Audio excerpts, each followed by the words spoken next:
Hi, my name is Asia Turner. I'm currently going to Walden University to pursue my master's in clinical mental health counseling. I'm here interviewing Natalia just to gain insight about licensed professional counseling as I pursue my career in this field. So yeah, first off, if you could just introduce yourself, name your licensure and the state that it's in, and then just kind of a little bit about your practice. Absolutely. So I'm Natalia Aiza. I have an LPC in the state of Colorado. And I'm really happy to be doing this interview because I wanted to be able to talk to a licensed practitioner while I was at that stage. This would have been really helpful for me. So we decided to record it and see if there's anybody else who might also have some curiosity from the early stages of studying to be a licensed practitioner to sort of more latter career. Absolutely. Thank you for, being able to do this interview with me. So I appreciate your time here. But to kind of kick it off, the first question is, what are the requirements to be an LPC in the state of Colorado? Okay, so this is, I'm going to have to remember back to, but one is a KCREP accredited master's. And so this is not every master's. It's really important to ensure that your master's program, no matter how good it is, that it's actually accredited. So we have a university here in town, Naropa, that produces some brilliant students. However, that university did not have accreditation until recently. And so a lot of the practitioners that graduated there, they can't actually be fully licensed in the state of Colorado. So, it's just a good thing to investigate, and in your state, it might actually be different, or the state where you want to practice, Asia. Absolutely. So there's that requirement. Then there is an exam for your licensure, and that is run through whatever, board you decide that you want to be certified by. And then there's an ethics exam that you pass through DORA, which is in Colorado, our ethical board. And finally, 2,000 hours. So the 2,000 hours plus supervision, that usually takes people 2 years. It has to take you at least 2 years, but for some people it can take longer, and that's totally okay. It's not about how fast you get your license, it's about how much you're learning and growing as a clinician. Absolutely. All right. So just describe briefly your motivation for becoming a licensed professional counselor. Oh, well, it all started, I was supposed to be a lawyer. I was supposed to be an immigration lawyer. And I was actually taking affidavits of asylum cases, which are basically trauma narratives that you are handing into a judge to prove that, you were in enough danger in your home country that you deserve asylum here in the United States. And doing that work as a legal aid made me want to drop out of law school and become a therapist. It took me a few years to actually reach that goal, but at the end of the day, I realized that my character is much better of a fit for a helping profession, a supporting profession, and that I really wasn't interested in the facts. I was interested in uplifting the human being that was sitting there in front of me. Absolutely. So yeah, absolutely. Can you describe what a normal day-to-day looks like for you and your job? So I run a pretty robust OCD practice. So my day-to-day now doesn't necessarily look like other licensed professional counselors' careers, but when I was solely in practice, so solely in clinical practice, I would have about 6 or 7 clients a day in clinical mental health counseling, it can be very different. Some people do 4 or 5 sessions a day. Some people work in community mental health and do up to 10, 11, 12 sessions in one day. But for me, it was, usually around 6 or 7. I would see a client for 45 minutes and then take 15 minutes off to wrap up some of my notes, to, use the bathroom, and so on and so forth through the day. Back then, I would work for 4 days a week clinically, and then the 5th day would be professional development. So that's when I would take extra trainings, extra courses, because every single clinician, and this is across the board, regardless of what degree you're getting, when you come out of graduate school, you are not totally ready and the learning cannot stop. The learning has to continue. As you get a case, you then reflect on it, read about it, listen to a podcast about it, do a training, and you start to develop more specific skills than what they teach you in graduate school. So for the first 4 years that I was working, I had that pace. Currently with an OCD clinic, I do a lot of supervision. I do a lot of development of the practice, and then also creating materials to train other licensed professionals to be able to provide the same caliber of work in OCD, which is, our specialty. Absolutely. And I guess I have a follow-up question to that. Was it required of you to take that 5th day to do kind of that professional development and growth or was that more of your own pace that you had set for yourself? Yeah, that's a good question. It was my pace. It was not required of me.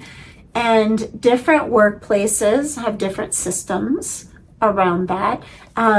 At the time when I was first starting, I was more part-time than I am now, since I had small children. Mm-hmm. And I am grateful for that, because sometimes as an early professional, being able to be part-time gives you more time to absorb what you're learning, reflect, process anything that's coming up for you.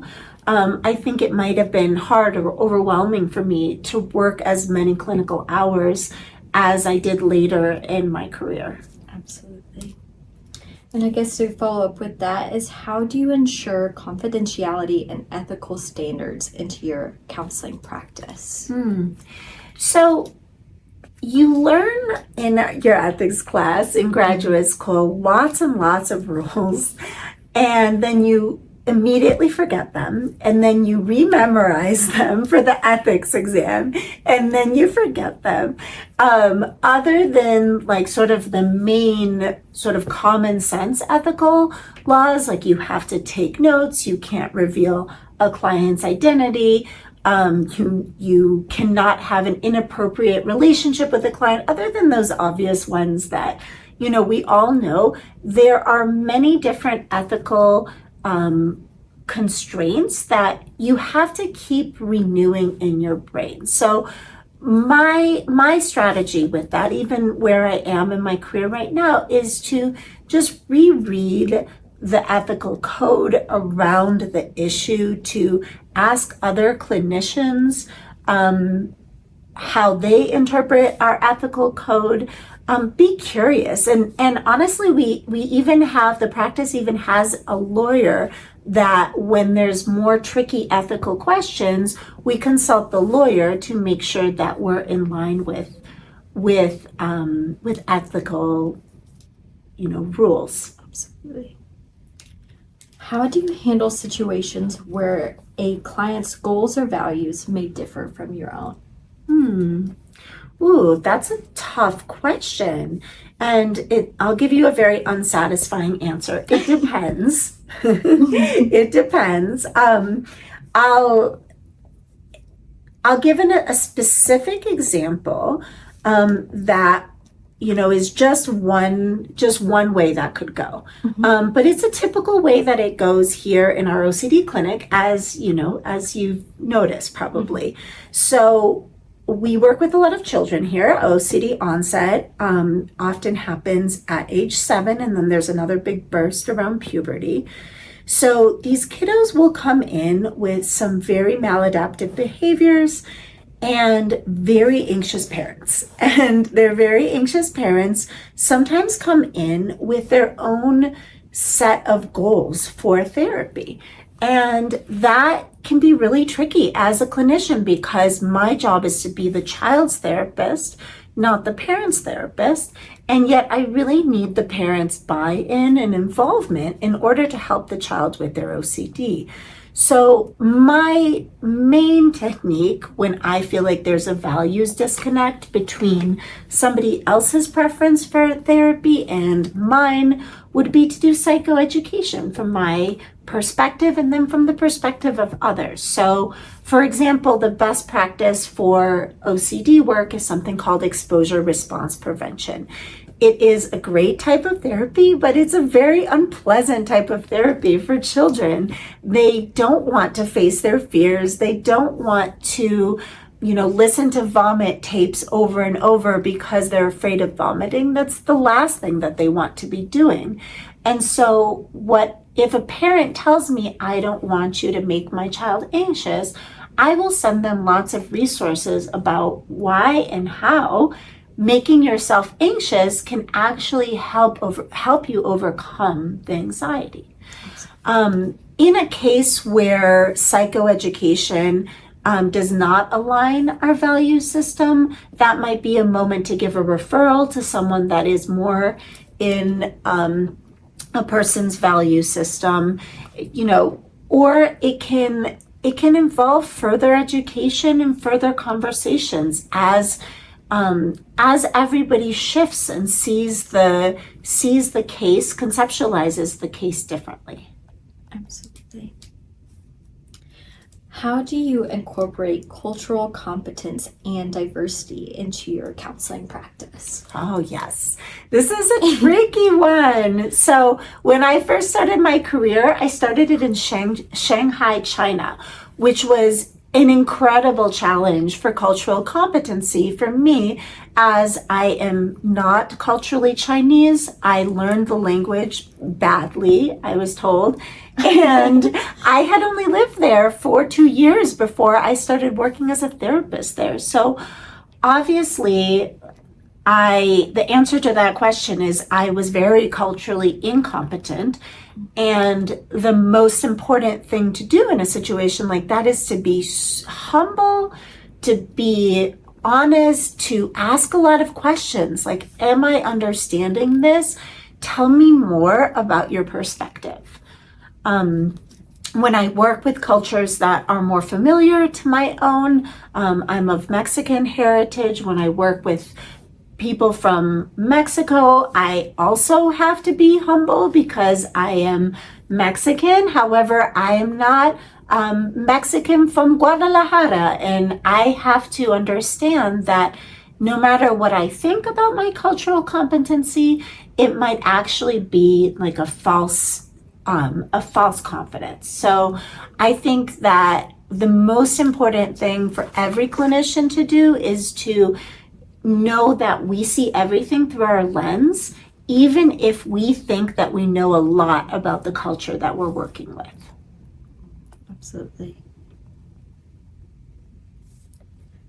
How do you stay current with developments in the field of counseling and mental health?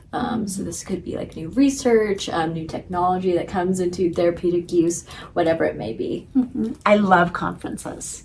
love conferences. I get energized by conferences. They are very inexpensive for students. I strongly recommend them. My favorites are the ADA, the American Association for Depression and Anxiety. They have marvelous conferences. Every year I learn so much, new research and just expert opinions. I also love the IOCDF, which is the OCD conference that I'm going to next weekend or this weekend. It's very exciting. It's just so healthy to be in spaces where other people are sharing about their insights in mental health. Like, we can't work in a vacuum. We can't just sit and, talk to, the few people that are close by to us. We really have to try to learn from everybody in the field. And our field is developing. It will always be in development because the truth is we don't actually really understand the human brain. Like that is, something that we know much less about than we think we do. Absolutely. So now more into questions that cater around your personal well-being. So how do you maintain, or do you have any sort of self-care plan in order to maintain wellness in this space? Yeah, I mean, I am not a good person to ask that question to. Humble.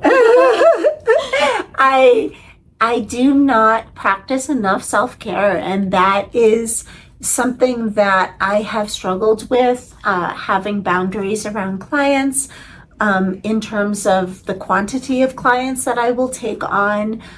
I think that's something that I'm still learning.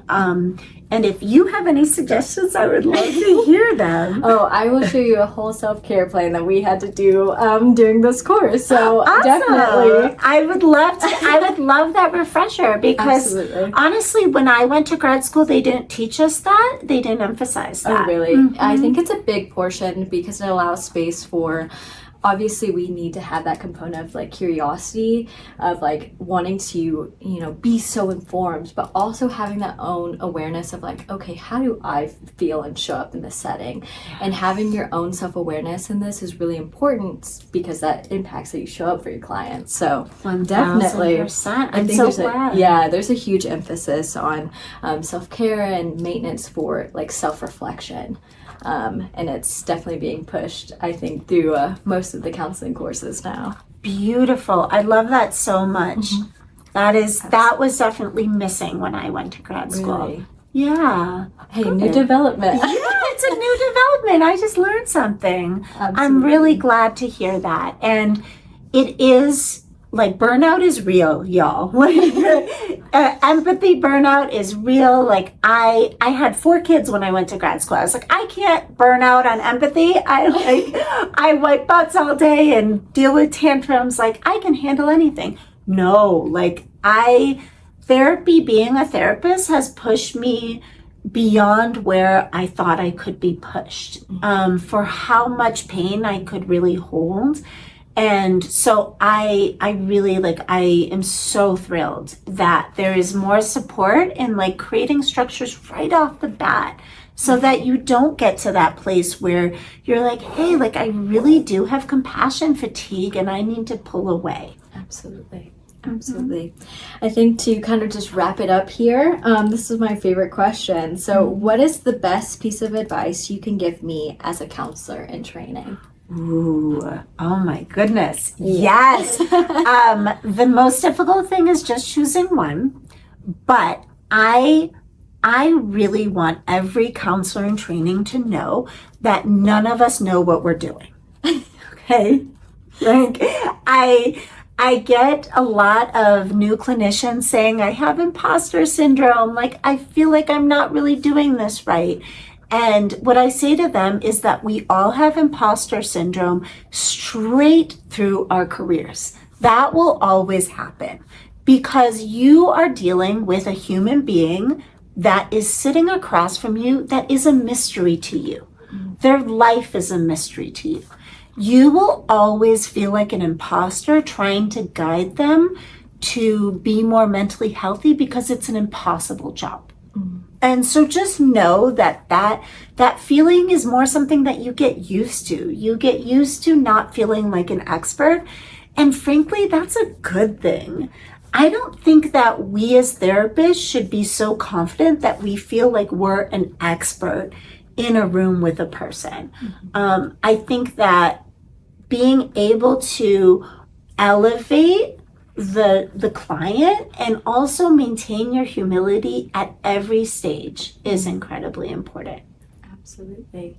Wow, that was deep for me because I was about to say I have imposter syndrome right now. I haven't even started, but I want to say thank you again. This was very insightful, and this is going to stick with me for honestly the rest of my career. So I appreciate you so much. Thank you, Thank Aisha. I you. appreciate you. Thank you for this space.